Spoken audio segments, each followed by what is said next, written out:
All right, what do you say we get going here, folks? I think we're ready to roll. Thank you, everybody. My name is Tim Story. I am the CEO of the National Conference of State Legislatures. Perhaps you've heard of NCSL, which we affectionately refer to as NCSL. And we're glad to see you folks here today and I think, several 100,000 people who are watching us on the streaming services, on the interwebs across the world and to the moon and everywhere else. We know that the headlines are dominated by who's going to control Congress, and what we also know is that we're pretty certain that we're not entirely optimistic. We're not cynical per se, but we're not entirely optimistic there's going to be a whole lot of policy innovation coming out of this city in the next couple of years. So I don't want to be too overly cynical, but what we do know is that the states are going to be very active over the next 2 years. In fact, they are prepared, and you're going to hear about this, to tackle the wide range of problems and issues that Americans have in all 50 states. Different issues, different problems. Many of them are the same. So the action is at the legislative level and with the governors. And we think, and we know, because this is what they have done for many years, they're going to be very active in going after the things that Americans really care about: public safety, education, health care. And that's just like the 50,000-foot version. So that's why we think this is incredibly important. Obviously, the policymakers that have been elected, the changes, and we are delighted that you have joined us and you care about this as much as we do. We know these are our friends. These are the geeks who geek out on this stuff, and we're going to super geek out with our team here in just a minute. So thank you. That's a long-winded way of saying thank you. We really appreciate you. We also appreciate our foundation sponsors, because this is sponsored by the National Conference of State Legislatures. We don't want that.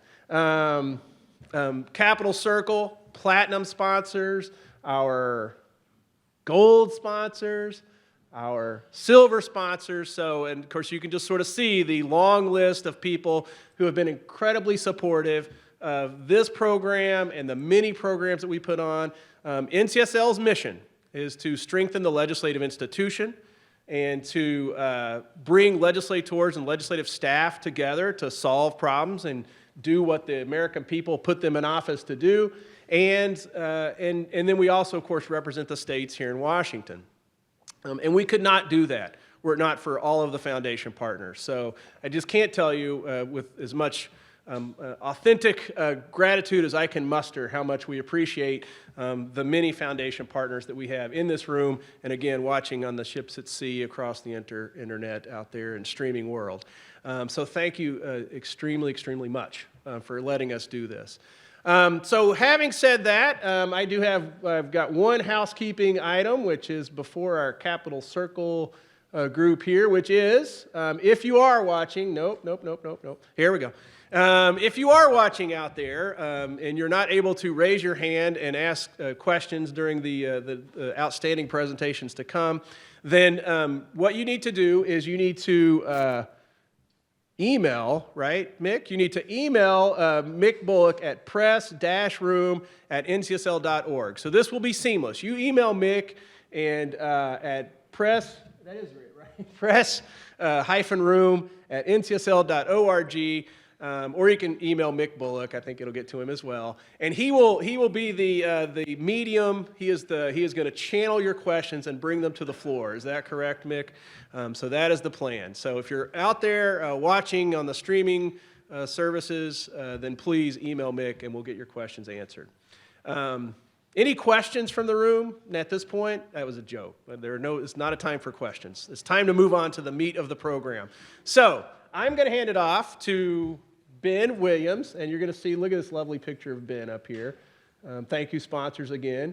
And then he'll take over the control of the, I was supposed to talk about forecast. Thank you, Ben, or thank you, Mick. So in December, we are sort of inventing a new program at NCSL, which we have dubbed Forecast 23, but it's actually in December the 5th through the 7th in lovely San Diego.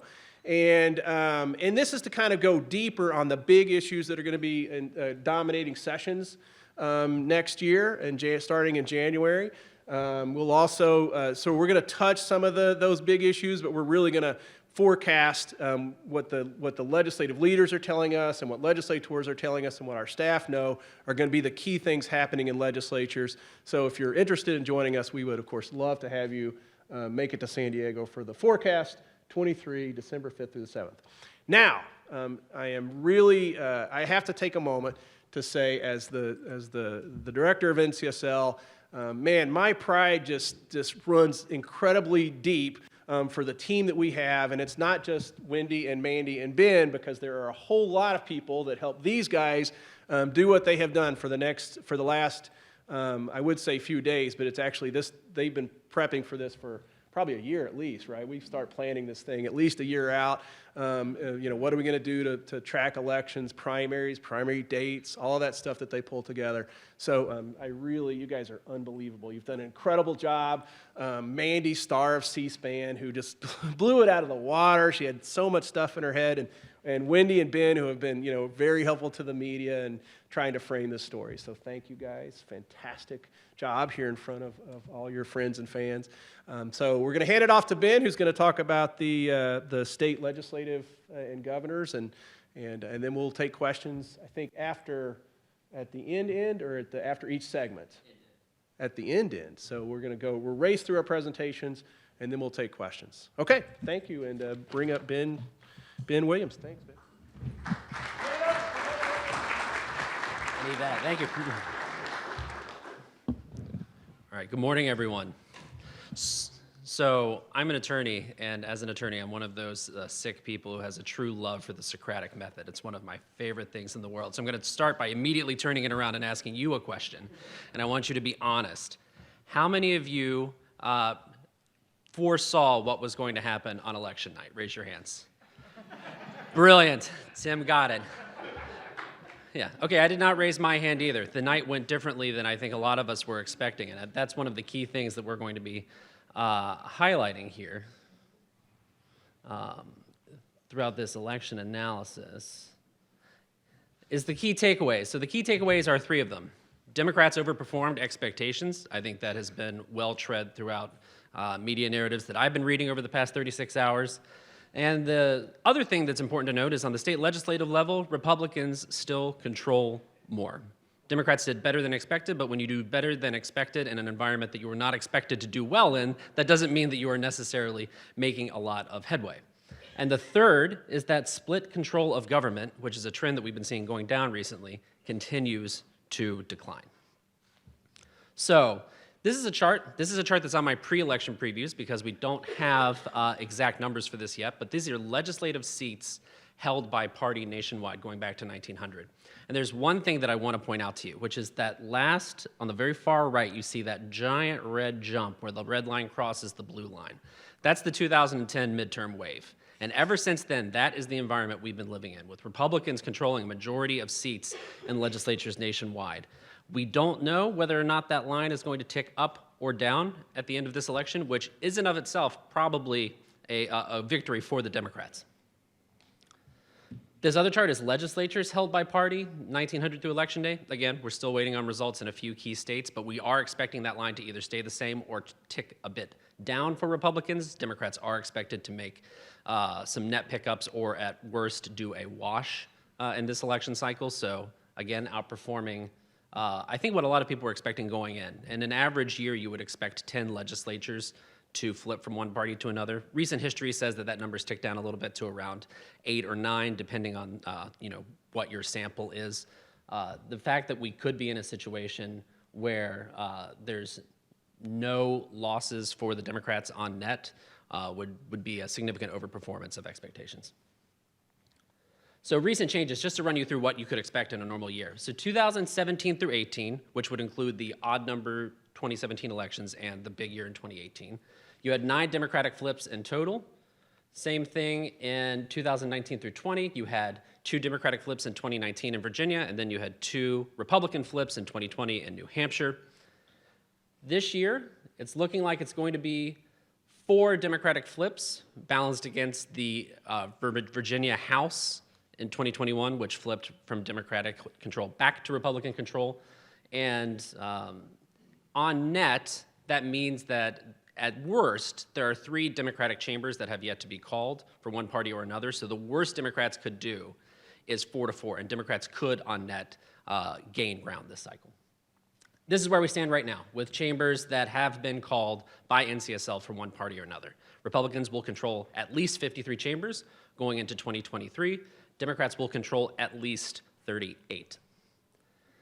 This is the pre-election legislative composition. You'll notice there were only 2 divided legislatures, or actually 3 divided legislatures. You had the officially divided legislatures in Minnesota and in Virginia, and then you had the unofficially divided legislature in Alaska, where a breakaway group of Alaska Republicans joined with independents and Democrats to form a coalition government that rules the Alaska House. Post-election, this is where things are looking right now. Democrats have successfully flipped the Minnesota Senate and have taken a total control of government in Minnesota. Democrats have successfully flipped the Michigan House and Senate and have taken total control of government in Michigan. And Democrats have flipped the state house in Pennsylvania. Technically, it will be very close. It could be tied. There was a dead candidate who was elected to a Democratic seat. There will have to be a special, but that is a safe Democratic seat. We would expect a Democrat to fill that vacancy. So you will have a split control in Harrisburg going into next year. We have a few chambers that have yet to be called. Alaska has ranked choice voting in its legislative elections for the first time, and the Alaska Elections Division is not going to run the RCV tabulation for another week or so, so we're still waiting on results out of Alaska. And then even if we get the results, Alaska doesn't follow normal party coalitions anyway, so we're going to have to wait to see what the negotiations are. And then there are many races that are too close to call in Nevada, Arizona, and New Hampshire. New Hampshire in particular looks like it could be very, very close or even tied potentially. Pre-election governors, this is where we have 28 to 22 was the divide, Republicans. There were 2 seats that Republicans were vacating in Massachusetts and Maryland that were considered safe Democratic pickups. Those indeed happened. Democrats now have trifectas in Massachusetts and Maryland, and we're still waiting on a few more governors. Again, Alaska, we would expect the Republican to win that race, but ranked choice voting, we're going to wait and do our due diligence to make sure that that's happening. And then we have governor's races that are too close to call in Arizona and Nevada. So waiting on those, it looks like on net, Democrats are guaranteed to narrow the deficit that they have with Republicans nationwide in terms of governors. And as many of you have seen, this has been reported in the press overall, many of these Democratic states are very large in population. So the majority of people nationwide going into 2023 will be living in states where Democrats are governors. That leads us to this map, which is current state control. You see a lot of states that are divided between one party or another in yellow. A couple that I want to point out specifically, in Kansas and Louisiana, it looks like the legislature, well, definitely Louisiana because they weren't up for election, but in Kansas it looks like they will maintain their veto-proof majority, which means in those states, if, and it's a big if, I know legislators in the audience can attest to this, the difficulty in sometimes marshaling your caucus to actually vote on bills that you want them to vote on. But if they are able to do so, in those states, the Republicans in the legislature could have effective policymaking power at the state level. So that is something to keep in mind. There are a couple of other states that I want to highlight here where there might be veto-proof majorities. One of them is in Vermont. Looks like the Democrats are going to pick up enough seats, although Vermont is one of those states where the districts are really small, and you have, anytime you have provisional ballots or military ballots coming in with narrow margins, you want to be hesitant. We know the Democrats will control the Vermont legislature. We just don't know if they're going to cross that 100 threshold. Currently, it looks like they will by a few seats. The other one that I want to highlight for you is Florida and Ohio. In Florida and Ohio, it looks like the Republicans have picked up veto-proof majorities in both chambers of the legislature. Now, governor is of the same party, but still, as we all know, just because you wear the same jersey doesn't mean that you are always playing for the same goals. And so having a veto-proof majority in the legislature could be significant in those states. And then, obviously, we are still waiting on the 4 states that we're waiting on for results. Particularly, Arizona and Nevada look like they could be very close on which party might control those chambers. And obviously, depending on the governors as well, which are both also very close, it could be a situation where whichever party ends up in control is doing so by a very, very thin margin. Now, I could go on to the rest of my slides, but I want to bring up a special guest that we have for you today. We have Lou Jacobson from PolitiFact, who is the editor of the Almanac of American Politics, and he's going to talk about the Secretaries of State races, because I know that that's something that you all care about from a management of elections perspective. So, Lou? I'll just start by making one point about the legislative races. What a contrast it was from 2020 and 2022.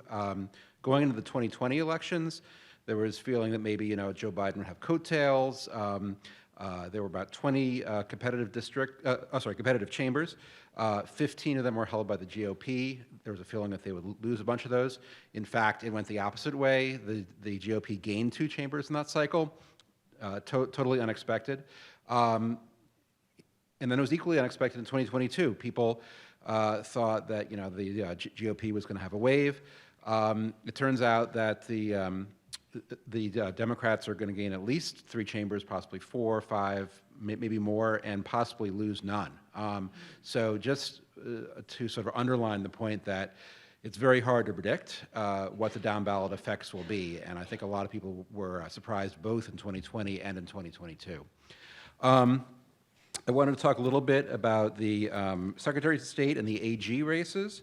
For me, the big question coming into this election, given that there were a lot of candidates on the ballot who were aligned with President Trump and his views on the 2020 election and conspiracy theories and so forth, and the big question for me coming in, and it was never resolved literally until at least Election Day, is would Republicans in some of these states where they had some of these types of candidates, would they simply vote for the GOP nominee, because of their sort of partisan experience and loyalty, or would they kind of, pick and choose between more mainstream establishment candidates and those who were more on the conspiracy and the election denial side?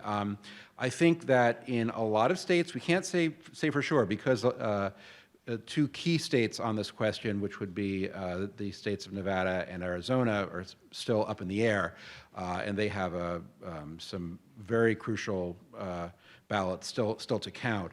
But in a lot of places across the country, you did see some of the most vocal sort of election denier types losing. And you saw a lot of the more mainstream Republican candidates, like in Georgia, Brad Raffensperger, Paul Pate in Iowa, in the Secretary of State races, they succeeded and they won no problem. But in a lot of the races where it was kind of a mainstream Democrat facing off against a more Trump-aligned candidate, the Democrat won, even in purple states, such as Michigan, and some more blue states like in Minnesota and in New Mexico. Same general pattern, generally speaking, happened in the state attorney general races. The one somewhat surprise to me, Chris Kobach in Kansas won. He seems to have won very, very narrowly, even though the Democrat, as governor, won a second term. And then the other surprise was that in Iowa, the long-serving incumbent Tom Miller, the state AG there, lost also very, very narrowly, 51-49, I think. But in general, you saw in states like in Michigan, you had a Trump-aligned candidate lose to a Democrat. The Democrats got the governor's race as well in that state, even though they lost the big Senate race. And then in Arizona and in Nevada, we still have some votes to count. So we really can't entirely close the book on the Secretary of State and AG races and on that question of whether some of these election denial type of candidates are going to win, because we could have a couple of them win in these two final states we have to determine. But the signs are not pointing in the direction of them having a great night and just sort of, coasting on the Republican coattails in the states that they're running in. It seems like voters have chosen to pick and choose a little bit. So, thanks.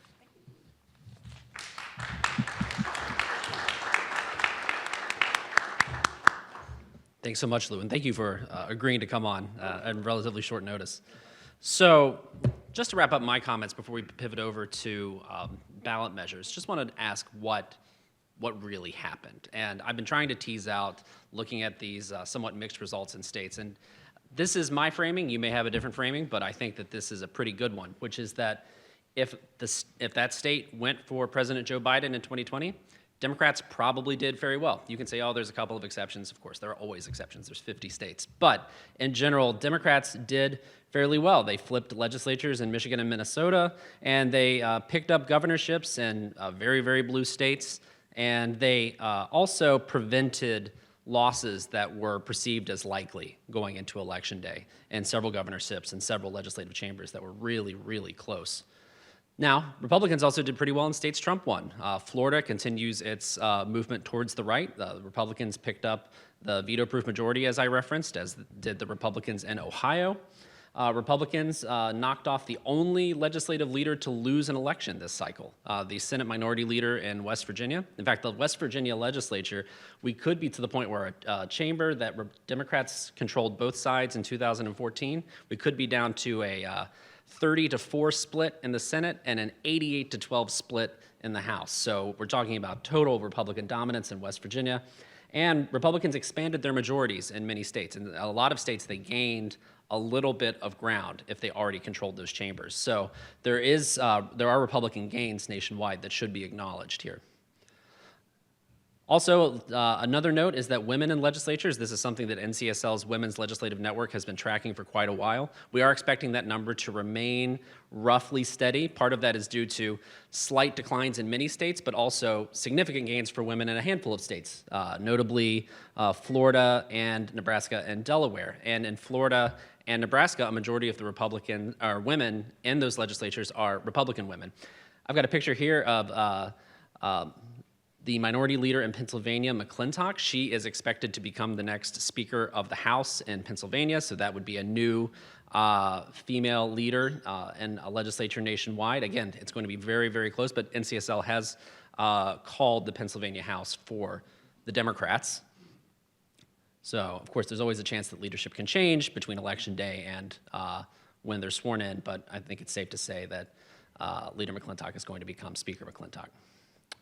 And then the last thing I want to do is bring you back to this slide we saw at the beginning, which is the key thing that we are going to be watching over the next few days is, can Democrats defy political gravity? In every election since 1900 except for two, the president's party has lost legislative seats in a midterm election. We have a chance now that we could have our third example of that, because there have been Democratic gains, and it's going to be very, very close. Those gains were pretty significant. We're talking hundreds and hundreds of seats that the president's party gained in 1934 and 2002. And if you look very closely at this chart, you can discern there are small pivot points, but you can see 1934 and 2002 on this chart. The key thing is, will it be a Democratic gain or a Republican gain?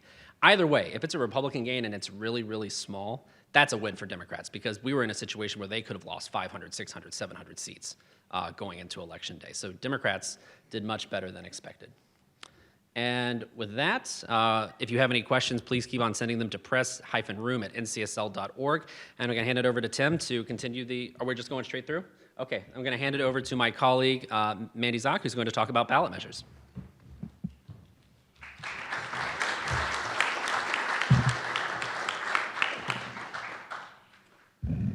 I'm a lot shorter than Ben, so there we go. All right, so I want to start with a question too, not because I'm an attorney, but because I'm a former teacher. So pay attention, I've got a question. How many of you voted on a ballot measure this election? Raise your hands. Yes, love it, I see lots of enthusiasm. So for however long it took you to decide that measure, to think about it, to fill in that circle, press that button, you were very, very temporarily, there you go. You were very, very temporarily a legislator, because that's what ballot measures are. They're really voters' opportunity to legislate, and it gives voters an opportunity to have this direct say on policy. So you got a chance to do that, and overwhelmingly this year, what voters had to say is that they said yes to pro-choice measures related around abortion. They said yes to higher wages. They said yes to new election policies. They said no overwhelmingly to sports betting, and then they were really split on recreational marijuana. So those are my top line takeaways, and I'm going to get into those details in a second, but I want to start with some context. For you, just so you know, and you probably do know if you're in this room, there are several different types of ballot measures. They're defined by how they get on the ballot. So most measures come from the legislatures themselves. They place it before voters. There are some that are citizen initiatives where a voter or someone in the community, an organization, an advocacy group has an idea for a law, they gather signatures, it goes through a whole process, gets qualified, ends up on the ballot. And then there are also popular referenda. These are probably the least used form, but it's like a citizen initiative, except it's an effort to repeal a law that the legislature has recently passed. So here you can see the 24 states that allow citizen initiatives. And my purpose with this is not to make Tim mad. I know he doesn't like these hex maps. And I don't want you to think that Idaho has any, kind of moved over to the West Coast. But the point here really is to just see all of this orange in the West, right? Citizen initiatives are far less common where we are here on the East, in Eastern US. But these types of measures and how they fare can be really good indicators of national trends and the issues that voters are interested in, engaged on, wanting to vote on. So in other words, the trends that emerged this election are not over. Many are likely to be big topics in the upcoming sessions in 2023. So here's some numbers. This year, there have been 141 total measures for 2022. 5 were decided earlier this year during the primaries. 133 were decided on Tuesday, and then 3 more will get taken up in Louisiana in December when that state holds its election. So on this chart, you can see that the measures are all broken down by type for the last 10 years. And that middle color is the citizen initiatives. And you can see that we had far fewer citizen initiatives this year than we have in previous years. 2020 was also a down year for citizen initiatives, and that was largely due to the COVID-19 pandemic, how that affected in-person signature gathering. It was a little surprising to see 2022's numbers be even lower. So we might think that some of that is attributable to the continuation of the pandemic. I also know that many campaigns reported issues hiring staff, so labor shortages were an issue for some of them as well. So let's get into the issues. And like I said, the top button one was really abortion. And that's really no surprise given the Supreme Court's Dobbs decision. There were 6 abortion-related measures, the most ever in a single year, and pro-choice advocates really prevailed in all of them. So voters in California, Michigan, and Vermont approved constitutional amendments that established the right to abortion and contraceptives. Vermont uses the terminology, I think, reproductive autonomy or freedom. Kentucky voters then rejected an attempt to add no right to abortion to the state constitution. So again, a win for pro-choice advocates, but it really just maintains the status quo in Kentucky. And then there's another anti-abortion measure that looks poised to fail in Montana. Earlier this year, of course, Kansans rejected an anti-abortion measure during the state's August primary. So in the past, most abortion measures have been citizen initiatives. So this year is also notable in that 5 of these 6 measures, all of them except Michigan's, came from the legislatures. And let me note too, as a clarifying comment, if the state name is in red, it means the measure failed. If it's in green, it means that it passed. So there were several health-related measures here as well. Arizonans approved a citizen initiative that is going to limit interest rates on healthcare debt. Californians rejected a citizen initiative related to dialysis clinic requirements. Dialysis is not a common topic for ballot measures anywhere except for California. It's been on the California ballot in the last 3 general elections. Voters have rejected it all 3 times. In Oregon, voters are considering whether to establish a constitutional right to affordable health care. So if that passes, and it's not clear that it will, this would be the first state amendment to ensure a right to affordable health care for all state residents. But like I said, still pretty close there. Most of the Oregon measures are. South Dakota passed a citizen initiative that will expand Medicaid, and this makes the Mount Rushmore state the 39th to expand Medicaid in the Affordable Care Act era. So one argument for citizen initiatives, there we go, is that voters can use them to address topics that legislatures aren't taking up for whatever reason. And that often seems to be the case when we come to topics like marijuana and other drugs. So in all but Maryland, this year's efforts to legalize recreational marijuana were citizen initiatives. But voters actually were pretty split on this. They said yes in Maryland and Missouri, and they said no in Arkansas, North Dakota, and South Dakota. And South Dakota is interesting to me because voters there actually approved recreational marijuana in 2020. That measure was overturned by the state Supreme Court. They had another go, and this time voters said no. So I don't know what happened there. Coloradans are weighing in on an initiative to decriminalize certain psychedelic plants like psilocybin. The result is very close. I've seen it called in some places. I think the opponents have conceded, so it looks likely to pass. People often laugh when I bring up this measure because it might seem kind of out there. But the first statewide measure on psilocybin passed in Oregon in 2020, and we know that Colorado was the first state to legalize marijuana. So again, kind of at the forefront of a new trend. I wouldn't be surprised if we saw more measures relating to things like psilocybin and other psychedelic drugs in the future. And then, of course, one of those popular referenda, sometimes known as a people's veto, the angry voter option, because the voters want to overturn something that the legislature did.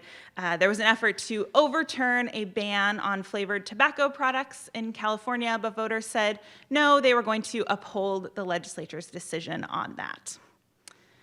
Also in California this year was the most expensive was the most expensive ballot measure fight in U.S. history, and that was between rival sports betting measures. So despite spending about $500 million, both measures failed. So money was not able to drum up enough interest there. Colorado voters on a more kind of modest scale decided to reject a measure that would have allowed charities to pay bingo and raffle operators. Ben loves talking about this measure, so if you have questions, you can go to him. All right, there's been a small trend to remove language from state constitutions that technically permits involuntary servitude or slavery as punishment for a crime. So we saw Colorado remove this language in 2018. Nebraska and Utah did in 2020. This year, voters in 4 states weighed in on this. Alabama kind of did too, but I'll talk about that in a little bit. But 3 states, Oregon, Tennessee, and Vermont, opted to remove this language. Louisiana, however, rejected a similar measure. And that's because the original sponsor actually started campaigning against the measure on the grounds that the final language that made it onto the ballot was confusing and could later on lead to an interpretation that would go against the measure's original intent. So I think the plan there is to put forward another measure that's more explicitly doing what the sponsor had hoped for in probably 2024. And then 2 states approved changes to bail. There's more details about that on our web pages. And in Montana, voters approved a legislatively referred measure that will require a search warrant to access a person's electronic data. So Michigan approved a similar measure in 2020, so a bit of a trend there as well. Another big trend, like I mentioned, higher wages. Minimum wage increases fared really well this year. We saw success in at least 2 of the 3 races, and I think it'll be all 3 once we know for sure about Nevada. So Nebraskans passed that citizen initiative. It increases the minimum wage to $15 per hour by 2026. Washington, D.C. passed the tipped minimum wage change to equal the non-tipped minimum by 2027. And then in Nevada, that legislative referral would increase the wage to $12 an hour by 2024. Again, that one's not called yet. It looks poised to pass. And there are also 2 union-related measures on the ballot, both referred to voters by the legislatures. So Illinois is close to approving a constitutional right to collective bargaining, and Tennessee voters enshrined the state's right to work law in the Constitution. So no real change there, just making it harder to undo if that ever were an option in the state.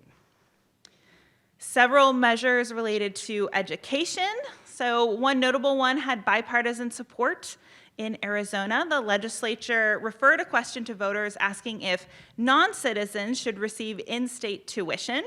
Voters are split. It looks very, very close, and as we all know, Arizona is taking some time to count everything, and we'll know soon. But if it passes, it would actually repeal a previous measure approved in 2006 that prevented non-citizens from receiving in-state tuition. So we'd be kind of going in a different direction there. 4 measures passed that increased education or school-related funding. Those were primarily through income tax increases or bond measures. Some are specifically earmarked for things like arts education in California or healthy school meals in Colorado. And then in West Virginia, voters rejected a question from the legislature that would have given the legislature approval of any proposed rules from the State Board of Education. Oops. So one challenge with ballot measures is that voters can sometimes seem inconsistent. Even in the same state and the same election, voters might decide to go in different directions. They might overwhelmingly, with the majority, approve a tax hike, and they might approve a tax cut. And yes, that has happened in Colorado. But this year, voters across the country were fairly consistent in their desire for improvements to infrastructure. So Alabama voters approved the use of American Rescue Plan Act funds for broadband internet infrastructure.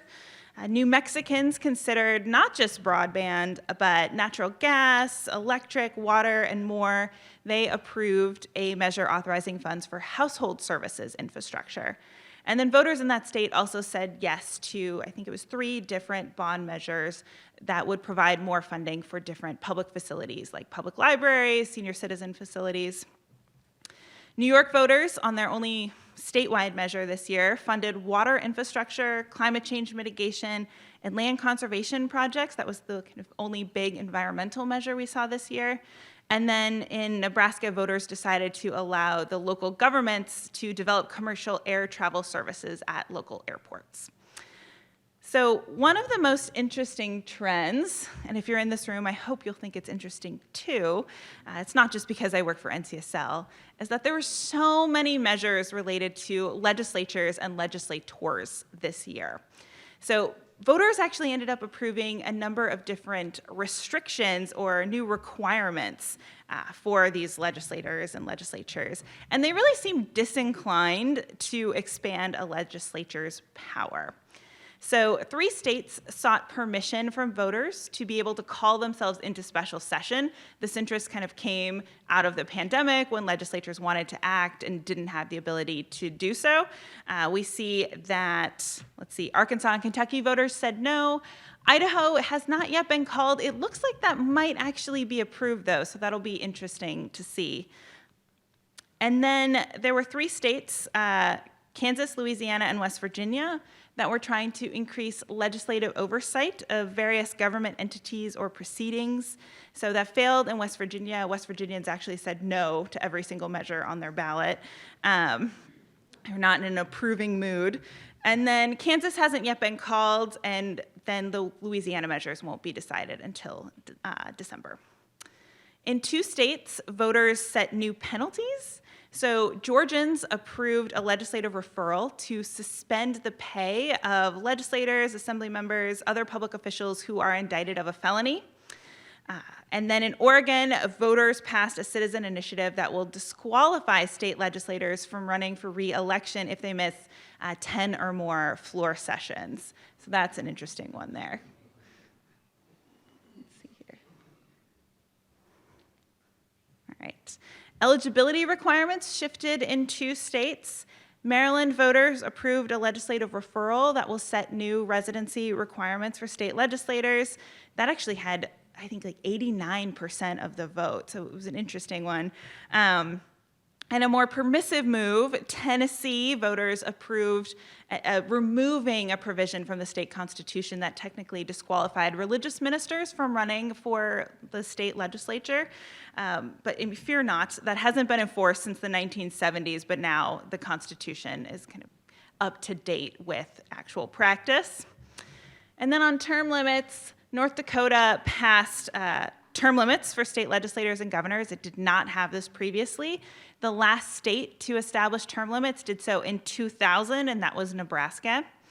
And then Michigan, voters approved the legislature's request to adjust their term limits, basically changing it from so many years in the House and so many in the Senate to a combined 12 years total. And then these are my favorite because I work in the elections team. But elections have been in the spotlight all year, and voters passed several noteworthy measures on hot-button issues. I got a lot of questions about these because people seem to think there were more election measures than ever before. And that's not true. They just got more attention. So there were about a dozen measures. There are often about a dozen measures. And they're often on really kind of big policy issues. But these just took up a lot of airspace because of the environment that we've been in since 2020. So Nebraskans voted to require a photo ID at the polls. They're becoming the 36th state to have a voter ID requirement. There's an Arizona measure that would tighten voter ID requirements on absentee and mail ballots. Again, that one hasn't yet been called. It looks like voters are leaning against it, but it's very, very tight. In Connecticut, voters approved a constitutional change that will pave the way for the legislature to enact early in-person voting, and they plan to move on that, as far as I know, in 2023. Michigan voters added drop boxes, early voting, photo ID alternatives, and more to the state constitution, so that was a big initiative that had a lot of attention.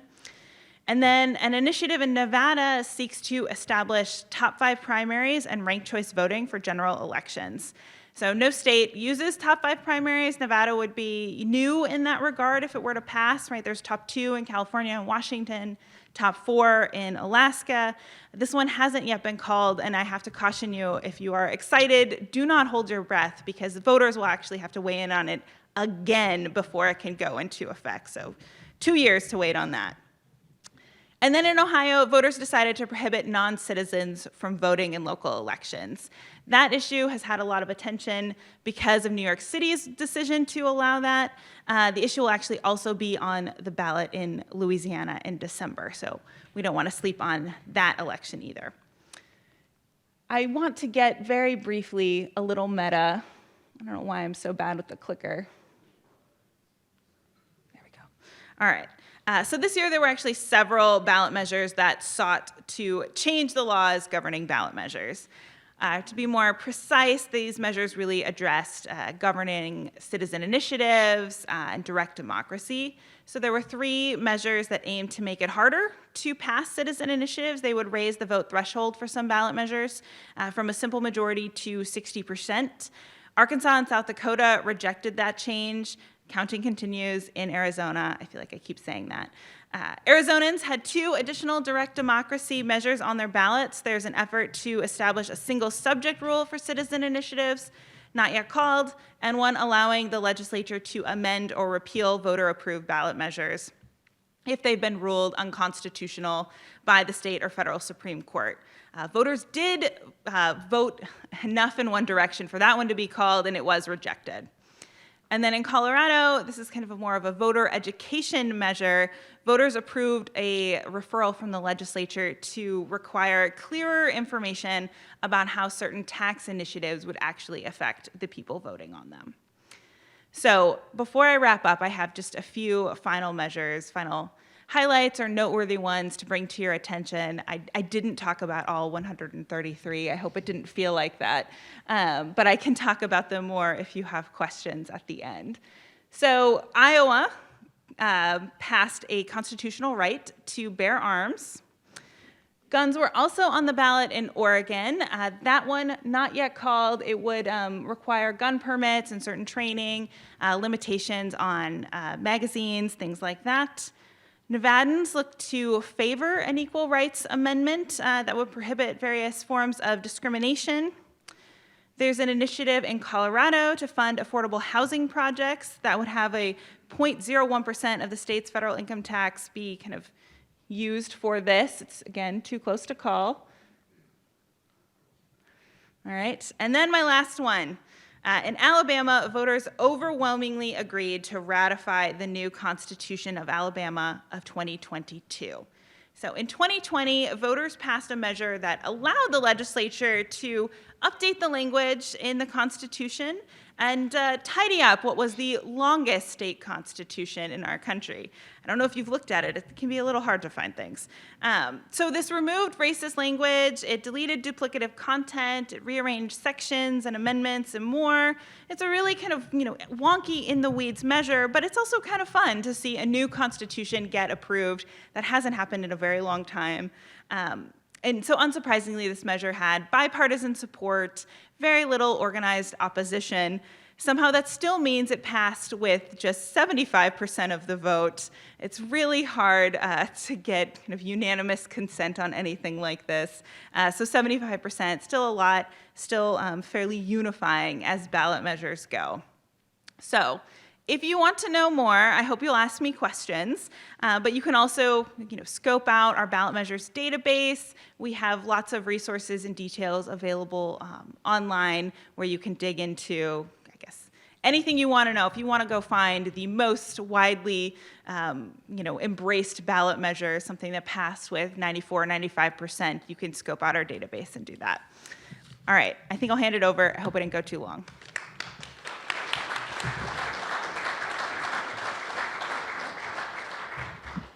I'm pretty sure that Mandy is one of 3 people in the nation who could identify not only what each of 133 measures is, but what it meant for the state. So that's pretty impressive, Mandy. Thank you. My job is to take a look at all of the policy issues that are going to be coming before legislators in 2023 and do it in 10 minutes. Well, I think we could think of this as giving you an appetizer because, here's my clicker, forward, yep. Really hard. Okay. Okay, look, they're pressing the button, and that person's having a hard time too. There I am. Okay, what's next on the policy front? That's the point. But what I want to say is that I will do this in short order here, and I will keep trying to push the button, and if there's a way for this to be advanced otherwise, oh, no, now I went too many. Okay, Tim is going to give you a whole hour's worth on legislative trends at Forecast. So he's got legislative leaders coming to talk with him at Forecast, and then the entire program that's built for that is all around what's coming. So appetizer from me, a meal from him, and then we dive right into the real session. So I want to say that I don't really know all of the stuff I'm about to talk about. I might be something of an expert on elections, but the rest of the stuff, I depended on 80 experts who are back at the NCSL office. And I have my boss, Diana Noel, here in the back. She is the head of that team of experts. So if we don't have the right answer for you today, anything that might come up, she and I can find you that person. So I just want to say that I am standing on the shoulders of those folks back at the office. The first thing I wanted to offer is that there's a whole lot of legislation going on in this country. According to Quorum, 169,543 pieces were introduced in 2022. That was as of 10 days ago. That was an enactment rate of 15.9%. So then when you look at 2023, what will happen with that? I'm going to guess it's going to be an even higher number because all 50 states will be in session, and many of those states will have their longer session. So 169,000 pieces of legislation sounds like a lot to do. And if you all are working in those legislatures as government affairs people or such, you got your hands full. I recognize that. So let's start with the most important thing with, oh, darn it. Okay. Oh, yeah, that was the end. Okay, now you know everywhere we're going. Okay, if anybody else feels that they have a better touch, I will be happy to turn it over. Okay, not that one, one more. Okay, so most important thing, what is it? It's money. Can we all agree that money is what's what's the driver in states and elsewhere? And in fact, if we're talking about policy and you're not also talking about money at the same time, you're probably mostly just hot air. So we've got to get policy translated into budgets. So the good news is that right now, the state revenues and budgets are in pretty good shape going into the new year. All of us know that there could be a recession coming our way. If that's the case, I don't know whether this is good news or bad news, it's just the truth. The state budgets lag behind the economy as a whole, so we won't see that effect in 2023. And there's another positive sign, and that's that rainy day funds are pretty full right now, and that's great, except if you're a legislative leader, what that means is you're getting asked for opportunities to spend that fund as soon as possible. So leaders are having to maybe put the brakes on some of that. All right, so we know that the next thing after budgets is how do you get the money in, the taxes. And what's been interesting in 2021 is that there were lots of states that enacted tax rate cuts. And then in 2022, even more states did that. In fact, it turns out it's likely, say my friends back at the office, that there will be more tax cuts enacted in 2022 than in any other year this century. Now, this century is only 22 years old, but still it's a good number to know. They say that we probably won't have more of those tax cuts, at least not many more, but if you do want to be looking for tax cuts, the states to check out are Louisiana, Michigan, Oklahoma, and West Virginia. So moving over to infrastructure, sometimes it works, click up. Okay, infrastructure, that's sort of the same as talking about money because there's really a very direct correlation there. And the key for states has been that they have been and will continue to be implementing the $1.2 trillion Infrastructure Investment and Jobs Act that came out of DC.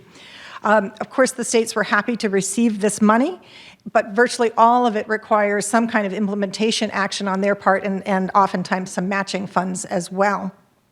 Now, that federal money is a one-time infusion.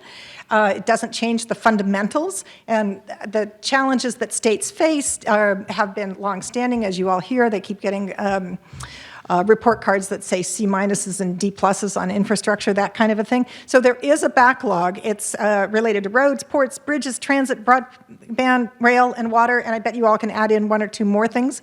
So the states are using this opportunity with that federal funding to try to bring that backlog a little bit forward. Now I'm holding it up and I'm going to push the button once.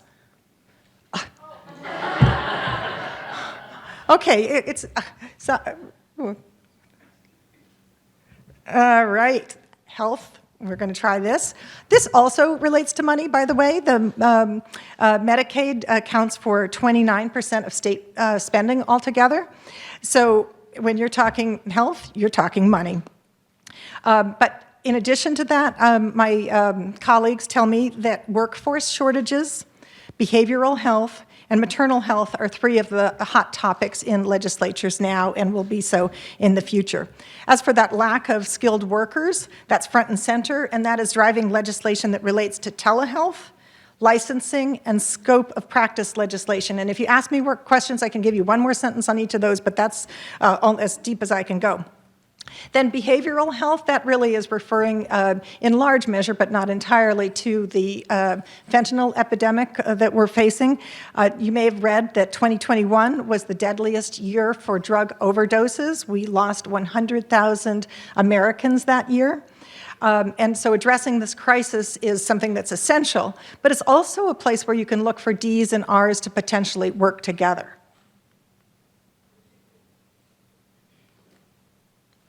And now to my topic that I share with Mandy. And she gave you one way to look at it, which was what's going on the ballot measures front. But I want to start by saying that we just held an election in this nation. Everybody got to vote. Turnout was super high, and the number of glitches were really quite minimal. So instead of having an election where the headline afterward is what happened with our votes, absolutely not. It's been about who won. And I think that's a wonderful thing, and I'm glad to see that. And I think that's in part because for the last 2 years, election administration has been on the front page day after day after day. And that means that the public is paying attention, and so are our lawmakers. And if there's one area where the state lawmakers are in charge, it's with elections. It's right there in the Constitution that it's our job to set those rules. So with that, I just want to say I'm happy to talk to you more about the details on here. There's lots of different things, but let's just move on. All right, so I talked about workforce and labor as it relates to health. Also true for election administration, I should have said that as well, that election officials are retiring and getting a new crop in is going to be essential.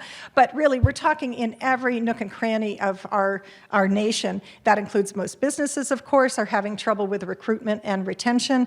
And that includes our states as well. State government actually employs 5.5 million people, and they are facing the same things of rising expectations on wages, and can the states cover that?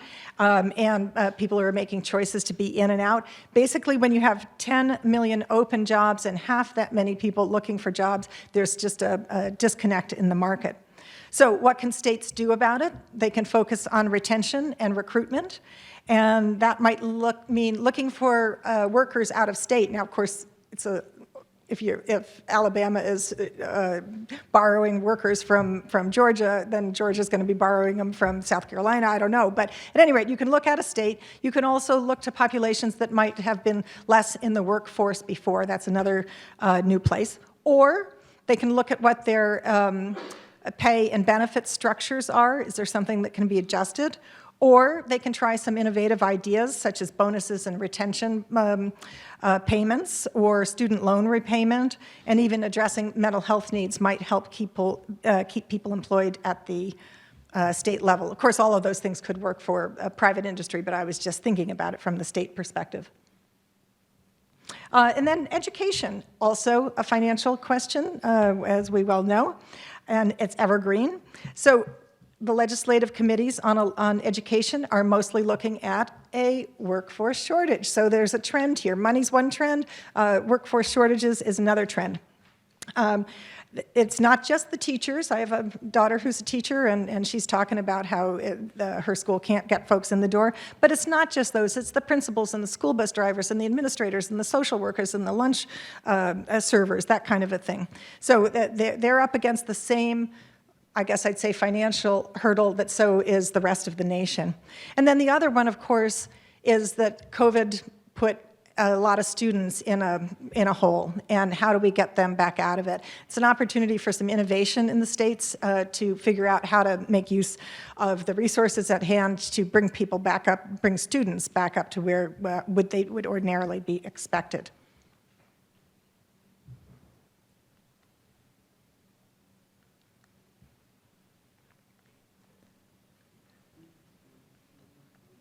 Okay.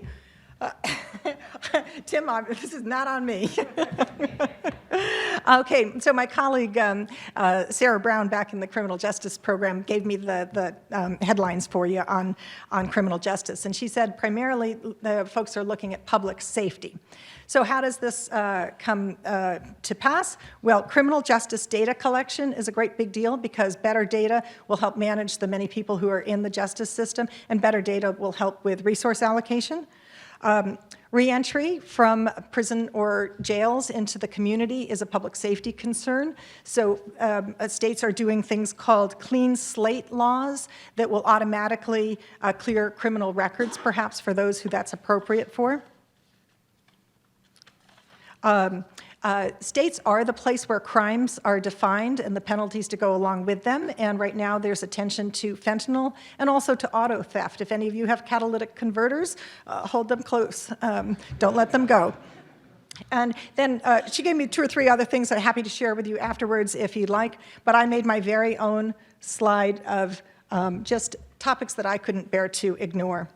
Some of this was because my friends back at the office said, but you've got to tell them about that. So take a picture of that slide, and I've got folks back home who can tell you all about it. When I say housing up here, what's going on is that there's a shortage of housing for low and moderate income families. And it used to be that housing was a local concern, and now it's become a state concern as well. And on child care, a long-term problem with a shortage of openings. Many of you probably had children, and you remember those 0 to 5 years where you were looking for child care, and it was hard to come by sometimes. And also, the people who are providing that are paid lower wages than, say, kindergarten teachers. So that's an issue for retention. And then the one last thing I do want to mention is civility. And I want to stop here. Maybe there aren't exactly bills on this, but legislators are engaged in this. We have some very strong partisan winds that are blowing throughout our nation that make it hard to work across the aisle. And yet that is exactly what happens in state legislatures. Balancing a budget requires working across the aisle. And 85% of the bills that we see do have some kind of bipartisan support. But it goes beyond those numbers. It's more like individuals in the legislatures are thinking about who can they reach out to? How can they make a friend? What are the mechanisms, formal or informal? And NCSL's mission is in part to share good ideas, good practices from state to state, and we do have a focus on civility because we think that's where the future lies. So I'm going to stop with that, and Tim, you're going to jump up here and take questions for all of us. Oh. We don't need to talk about base camp. So I hope we have some questions. We'll turn this into a little bit of a discussion. Mick, did you get any questions through the emails? No. Okay. So take it away. Let's jump right in. We've got limited time. So, I was like looking at Erlinda. Like, Erlinda, what questions do you have? Does anybody have a question? While you're coming over there, yeah, back there in the back. Up here. Ben, I'm going to give you the first question where you're going to say, we'll see. But obviously we had about 25% retirements or kind of non-incumbent races this last year. What are you seeing kind of in the data early with regard to what we could see in terms of new lawmakers this year? We should get why don't we use one of the mics up here since we have 2, and then you guys can pass it, and then because that'll just waste a lot of time jumping back and forth. So there you go. So you're right. I am going to say we're waiting and seeing. But we know going in that there were 21.4% of legislative seats nationwide were going to be new people. So a lot of new faces in legislatures. I will say NCSL's count of that is a little bit lower than other people. If you look at other organizations, they'll give you a slightly higher count because we consider a House member running for a Senate seat not to be a new person to a legislature. So if you see people are like, technically they're a new senator. Yes, but they're not new to the legislative process. So our number's a little bit lower. We are seeing some turnover, so there will be a little bit more. I would expect that number to land right around 25%, which is around historical averages, and it's actually a little bit lower than normal for a first election after a redistricting year. That's the key. So it is a big turnover year. Ben's Right. exactly right. So there are many new faces. That's one of the big takeaways. Because we're not even adding in incumbent defeats, which are usually the smallest version of turnover. So almost all the turnover is pre-election. So yeah, we're looking at 25%. Is that of seats up or total legislators? That'll be of the seats up. Of the seats up, Which was, so that's an enormous turnover. I mean, Yeah, a and quarter. there were over 6,279 seats up, so you can do the math. It's around what was that? well over 1,000 new 16 legislators. 1,700 new 1,700 roughly, legislators. right. We're not doing math up here. Great question though, and I think it's one of the big themes of this election, and it's the post-redistricting election. A lot of members hang on, their district changes, they retire, so this is not unexpected, but it's a big theme. But not a ton of turnover with governors necessarily, right? In terms of historic averages. No, very little. So, go ahead. After the 2020 election, we saw a flurry of voting legislation. Do we anticipate that to continue heading into the 2024 election? And then also related to the state control changes that we've seen in this, do you anticipate the nature of that legislation changing? Do we anticipate seeing, more legislation expanding access versus adding new rules around voting? I'd just like to hear your thoughts on that. Thank you.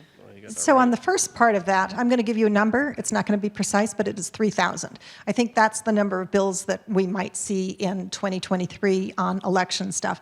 And I say that number because we did see a spike in 2021 after the 2020 election, but there wasn't a comparable spike in the number of enactments in 2021. So a lot of introductions, same number of enactments, and we do have those exact numbers for you if you like. But as I mentioned, this election went pretty smoothly from an election administration point of view. So maybe that 3,000, which I wrote in my notes before the election, is a little high. Maybe it'll come down from that because maybe some of the attention, some of the heat will be off. I'm not guessing. I'm really not guessing. I'm just saying it's a question to watch for. Oh. Does that influence it? Yeah. Yeah, I mean, certainly in the states that Democrats have new trifectas in, so I think the biggest ones are Minnesota and Michigan. It's been a long time since either party has had total control. So I wouldn't be surprised at all to see more legislation on elections in those states. I will say Michigan just had a ballot measure that did a lot of changes to elections, so maybe not. But in the other states, these are all states that, the states that have unified control, there aren't that many that have changed, so I'm not sure how much is going to change in 2023. But I will say, back to sort of Wendy's part of this program, Republicans ran strong on public safety as an issue, right? So I think they're going to make that a big cornerstone of legislative sessions coming up, just criminal justice issues across the board and car thefts, which seems to be the sort of galvanizing emblem of the sense that the crime is much higher.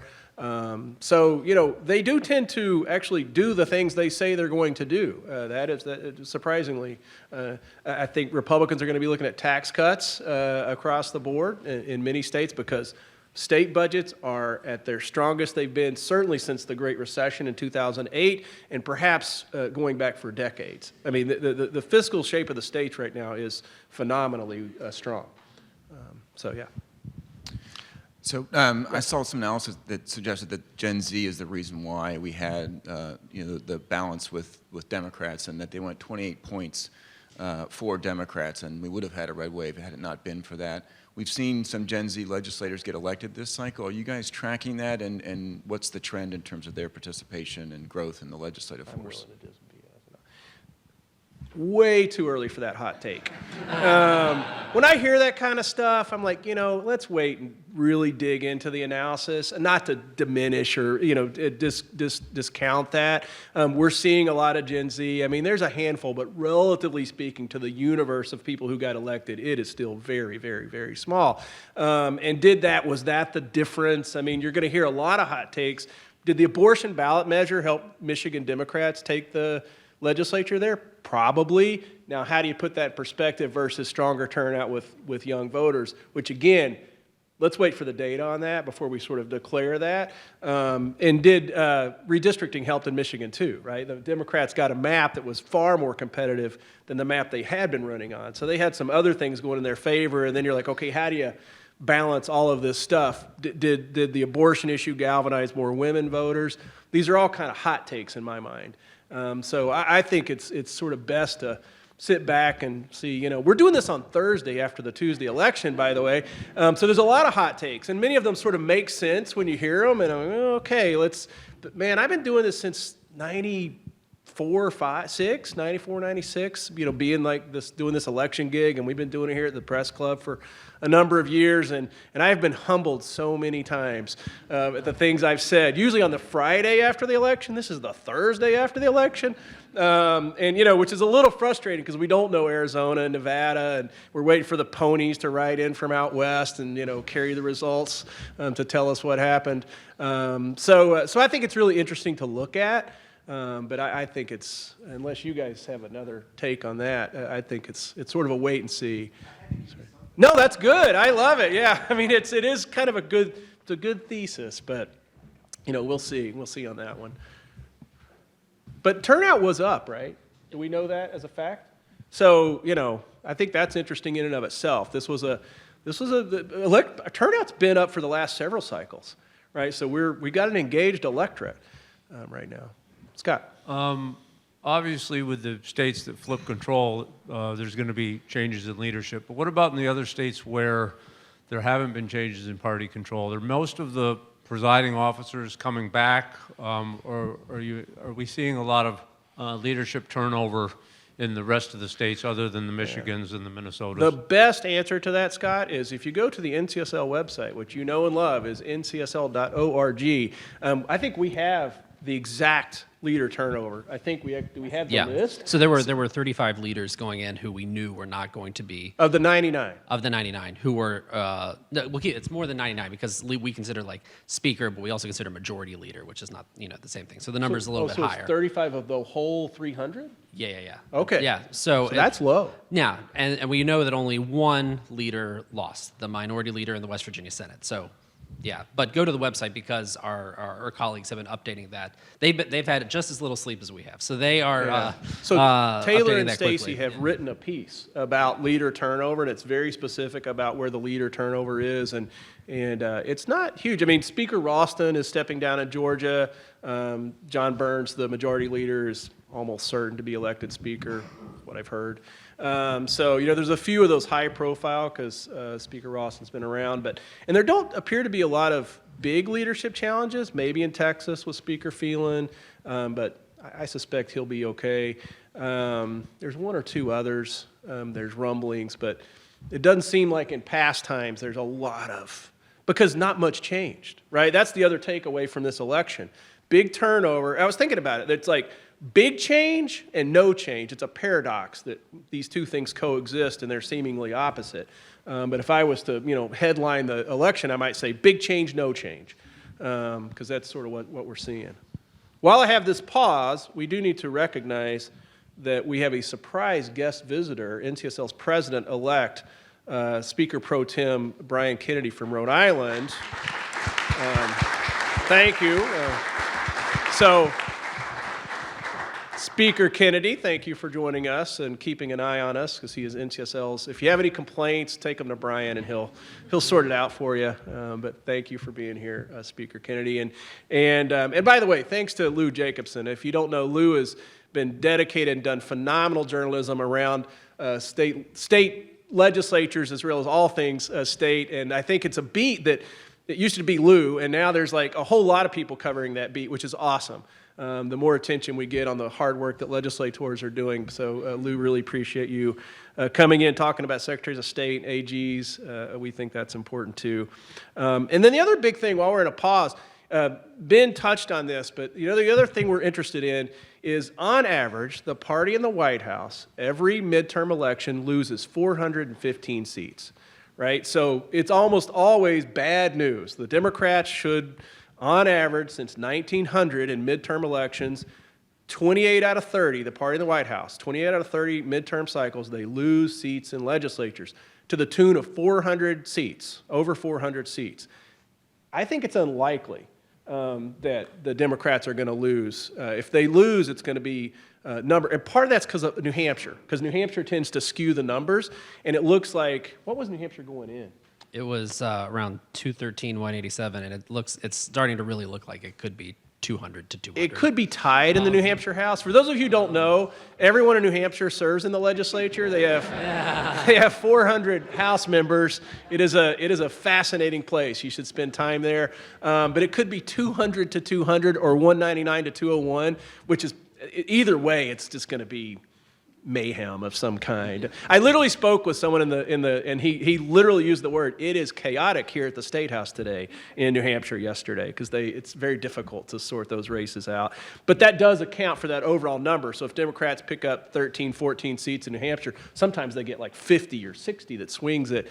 But it looks almost certain this is going to be an anomaly midterm election where the party in the White House actually has a strong performance. But Wendy has said it best to the New York Times.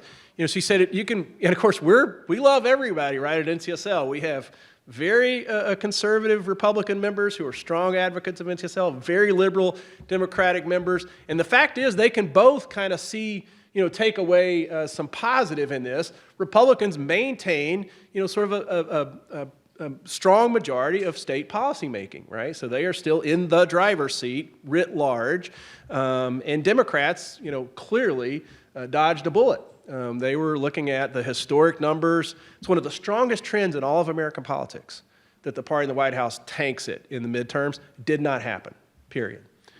So, both sides can sort of claim some silver linings there. Any other questions? We definitely have time. Yeah, thanks, David. Tim, taking those comments that you just made. Well, for the ships at sea. Yeah, I get it. Tim, taking those comments that you just made and just talking about what Wendy went through on the policy discussions, do you see any change in what you can do in order to take the successes of what NCSL is doing at the state level and drive that up to Congress and be more influential? Yeah. No, that's impossible. So, next question. No, we like to, we like to, we do like to beat up on these guys a little bit. It's the nature of the system. The founders put all these tensions into the system between different levels of government and federalism, as well as different branches of government. I ran some numbers for the 117th Congress. We're in the 118th now? We're the DC people. Is this 118 or 117? This is 18. Okay, so in the 117th Congress, when you had divided government, the Congress passed about 450 pieces of legislation. Now, if you saw Wendy's slide, legislatures are up around 20,000 per year. 117th Congress, that's 2 years. So that's 400 and some 50 pieces of legislation in 2 years, right? This is divided government. This is gridlock government in Washington. Of the 450, about half of those were to rename a federal building or to issue a commemorative coin. So that's what Congress does, right? They do this. Now, I don't want to pretend that an act of Congress is not a big deal, even when you had divided government in the 117th. Now, the 118th has been different. You've got two-party control. Well, this is 117. So the 116th, you get the picture. So in the 116th, 450 pieces of legislation, and some of them were big, big deals. Act of Congress, big deal. There was the COVID relief stuff. There was a big trade bill that went through, if you recall, even with Trump and the Democrats controlling Congress. So the point is, let's not expect a whole lot from the 118th Congress, because I think it will look a lot more like the 116th Congress. So I think gridlock is going to rule the day. And I don't know what happens to state legislators when they get to this Capitol. I think it's just the money, and it's overwhelming, and you're one of 435 or 100 in the Senate. But I'm not optimistic that the lessons of the states will play out here. But we are standing by to support them and do everything we can to provide good information and see what happens. But the truth is, it's going to be with you guys. It's going to be with the states. Can I interrupt you, Tim? Yeah. I just want to say Congress has come to NCSL and asked us to testify and provide lots and lots and lots of information on it. Whether they're digesting it or whether it's a different question. That's right. They had a modernized Congress committee that met frequently throughout this past session, and we testified multiple times and said, legislatures get a lot of stuff right, but the fundamentals are very different. The money's enormous, right? Anyways, I do have to say, by the way, I want to make one minor correction. to something Mandy said. She said, or not a correction, it's actually just an enhancement. She said, Alabama has the longest constitution in the United States. Alabama has the longest constitution in the world. It is 400,000 words. That's a lot. It's hundreds and hundreds and hundreds of pages. If you haven't read the Alabama Constitution, then you're sane. If you have read it, like Othony Latham, who's our dear friend and runs the Legislative Council down there, he did rewrite it. It was sort of a one-man labor of love. So let's give it up for Alabama. And how impressive is Mandy, by the way, on the ballot measures? It's really incredible. I wanted to ask her, what happened with North Carolina Prop 11? There wasn't anything. That's right. That was a trick question. North Carolina didn't have anything on the ballot. So, anyways, it just for somebody whose memory is so poor at times, I find it astonishing that she keeps all those straight. So, thank you for doing that. And of course, Ben and Wendy for keeping track of this on Little Sleep the Thursday after the election. I don't know whose idea that was, Mick, but but we're glad you're here. And also the takeaway is. To be continued, right? So we will have it on our website, constantly updated with the maps and the pictures and all of that stuff. Those hex maps, this may be the last time you see them, so say goodbye to them. No. That's the problem. That's the problem with the hex maps right there. Any other questions? I feel like this is a good place to wrap. But I'm happy to, if anybody has a good question. And hang out, visit with us, say hi. Thank you, Foundation members. We hope this is really just sort of in a way, kind of a way to give you a strong benefit for your support of NCSL. So hopefully it's been worth it. And by the way, you can call us, Foundation people.